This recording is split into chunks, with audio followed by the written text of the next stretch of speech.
Bonjour à tous, j'espère que vous allez bien. Comme vous le savez, le temps est la ressource la plus précieuse dont nous disposons. On peut toujours trouver des moyens de faire plus d'argent, mais le temps que nous avons sur cette terre est quant à lui limité et donc irrécupérable une fois qu'il est perdu. Et pour ma part, au-delà de l'envie de vouloir me dégager un peu plus de temps pour ma vie personnelle comme tout à chacun, optimiser mes journées est vraiment devenu essentiel lorsque, en parallèle de mon emploi salarié, j'ai commencé à avoir notamment des investissements immobiliers et en plus de ça, une activité entrepreneuriale. Dans cette vidéo, je vais donc vous partager les habitudes que je m'efforce de suivre au mieux, mais qui mine de rien me permettent d'économiser près de 21 heures par semaine pour avancer ces différents projets. Et on commence tout de suite avec, en 5e position, avec 1h30 de gagné par semaine, rentabiliser mes trajets pour le travail. J'ai la chance d'habiter relativement proche de mon travail, environ 15 à 20 minutes de voiture, et en plus de ça, une autre chance que j'ai, c'est que à la fois ma salle de sport et mon supermarché habituel sont juste à côté de mon travail. Et l'habitude que j'ai prise, c'est que plutôt que de perdre une demi-heure de temps de trajet aller-retour pour simplement aller faire mes courses ou simplement aller à la salle de sport, c'est-à-dire une activité de façon isolée, maintenant systématiquement je fais en sorte de faire ces choses-là à la sortie du travail pour ainsi coupler mes trajets, grouper mes activités et donc économiser du temps. Et même dans mes très bons jours, ce que j'arrive à faire, c'est aller au sport en début de journée, je me douche au sport et ensuite je vais au travail et à la sortie du travail je fais les courses. Comme ça, quand je rentre chez moi le soir, j'ai tout fait. C'est vraiment une organisation que je vous conseille d'adopter si vous avez tendance comme ça à faire plein de petits trajets, à rentrer chez vous à chaque fois, plein de petits trajets parasites qui au final vous font perdre un temps précieux.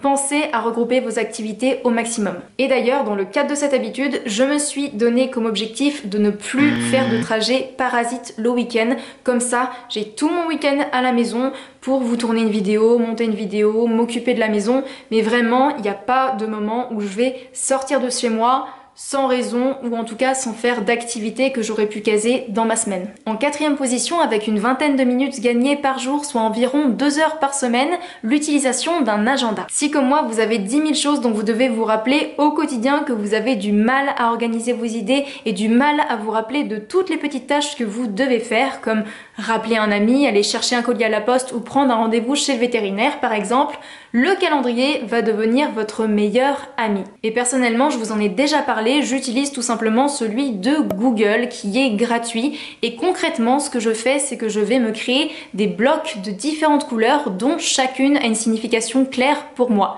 Donc en rose, j'ai mon emploi, en rouge, tout ce qui se rapporte à YouTube, en bleu, l'immobilier, en jaune, la maison, etc.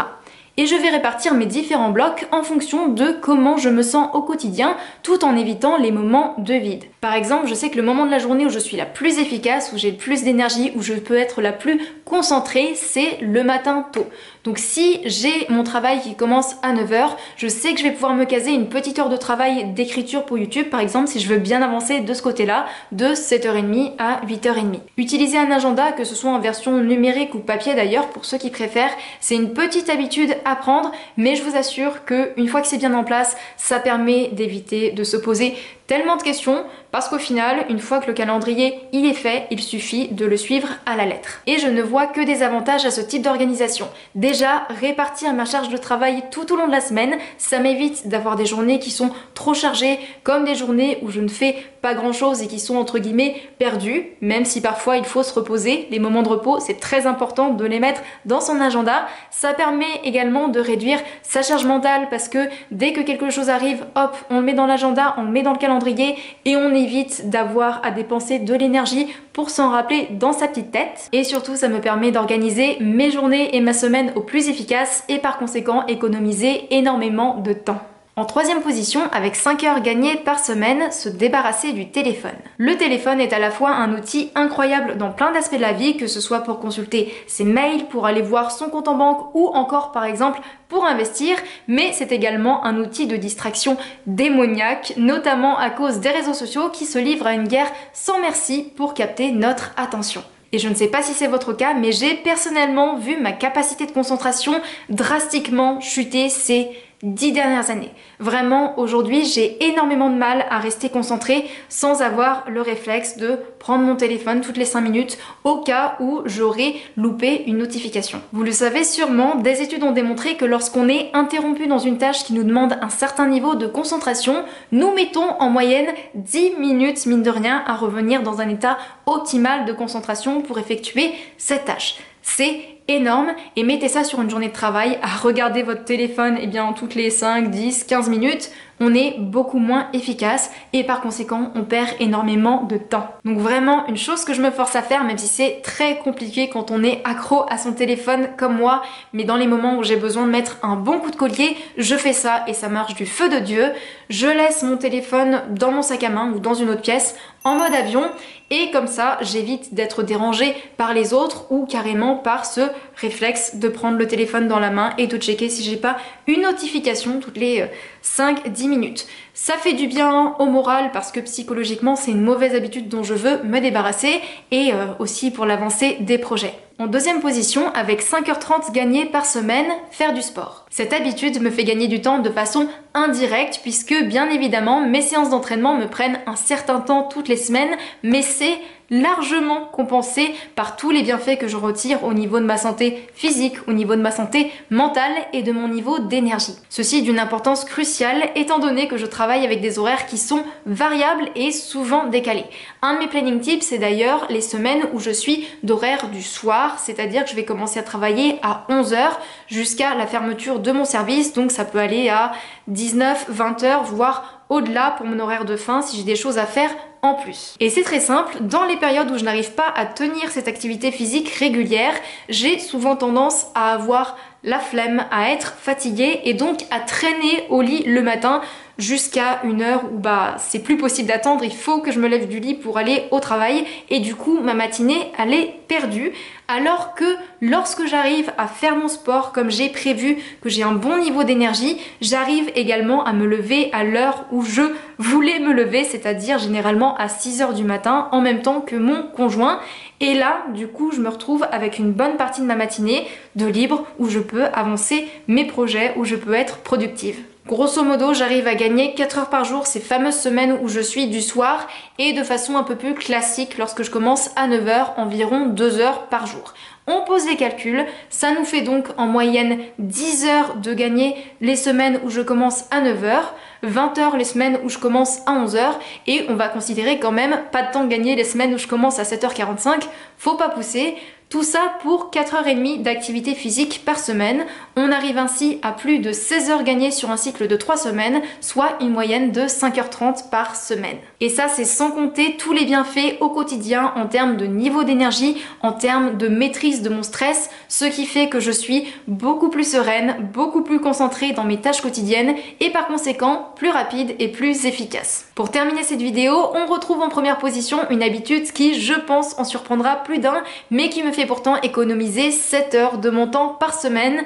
J'ai nommé manger devant la télé. C'est un sujet qui est assez controversé parce que totalement à l'opposé généralement de ce que nous apprennent nos parents, mais ça fait en fait des années vraiment que mon conjoint et moi ne mangeons pas sur notre grande table dans la salle à manger, mais bien sur la table basse du salon devant la télé. Mine de rien, je pense que c'est une habitude qui commence à être de plus en plus répandue chez les jeunes générations, sauf pour les personnes qui commencent tout de même à avoir des enfants, parce que forcément elles doivent également montrer le bon exemple, et c'est sûr que manger devant la télé de base c'est pas forcément le meilleur exemple à suivre, mais je vois que généralement avec les copains quand on s'invite les uns les autres, on a tendance plutôt à faire apéro dînatoire autour de la table basse du salon et on réserve la table de la salle à manger pour les dîners un peu plus guindés quand on invite de la famille, voilà, qu'on a un peu plus de monde de façon occasionnelle à la maison. Et du coup pour ce qui est de la vie quotidienne, même si ça peut sembler assez mal élevé au premier abord,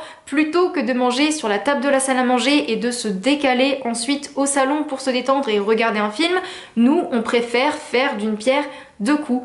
On mange devant la télé et comme ça forcément on économise énormément de temps le soir notamment. Et j'ajouterais d'ailleurs qu'aujourd'hui on ne regarde quasiment plus les chaînes de télévision tout simplement parce qu'on en a eu marre à un moment donné que les horaires des programmes s'imposent à nous. Nous, vraiment, dans une optique d'entrepreneuriat, dans une optique de vouloir faire des choses en dehors des loisirs, on veut vraiment que ce soit notre environnement qui s'adapte à nous et pas l'inverse. Et du coup, dans ce cadre-là, maintenant, généralement, c'est Netflix ou une vidéo YouTube, une ou deux vidéos YouTube en mangeant, c'est pratique. Et surtout, on n'a plus peur également de mettre nos programmes en pause et reprendre le lendemain si on considère que ça dure un peu trop longtemps et qu'on a d'autres choses à faire dans la soirée. D'ailleurs, même, on mange de plus en plus tôt maintenant. Avant, il fallait attendre le film de 21h sur TF1, sur France 2, peu importe, pour pouvoir commencer à manger devant la télé. Et du coup, on perdait vachement de temps en rentrant du travail parce que nous, on a besoin de cet espace de décompression en rentrant du travail. Généralement, on bosse pas avant d'avoir mangé. Mais en fait, maintenant, littéralement, des fois, à 18h30, on se regarde, on dit, du coup, on va faire à manger, puis on mange. Et comme ça, après 20h, j'ai 2-3 heures pour faire mes trucs. Franchement, ça nous a changé la vie. Et je vous encourage d'ailleurs à faire en sorte, ne serait-ce que de manger un peu plus tôt le soir. Vous verrez que votre soirée, elle est gagnée après ça. Et donc voilà pour les habitudes que j'ai mises en place dans mon quotidien pour me dégager un maximum de temps. Je suis ainsi moins parasitée, mieux organisée et par conséquent ce temps précieux que j'ai gagné, je peux l'utiliser tout simplement pour mes loisirs, pour ma vie personnelle ou encore une fois pour mes projets d'investissement ou entrepreneuriaux. Et par exemple, cette vidéo YouTube, je peux vous la filmer parce que je me suis bien organisée aujourd'hui et que j'ai eu du temps à consacrer à ça. J'espère que cette vidéo vous a plu. Si c'est le cas, n'hésitez pas à la liker, à la partager et à vous abonner à la chaîne. Je vous invite également à me dire en commentaire s'il y a vous de votre côté une bonne habitude que vous avez mise en place ou peut-être une mauvaise habitude que vous avez abandonnée pour gagner du temps au quotidien. Et quant à moi, je vous fais de gros bisous et je vous dis à très bientôt pour une prochaine vidéo. Ciao!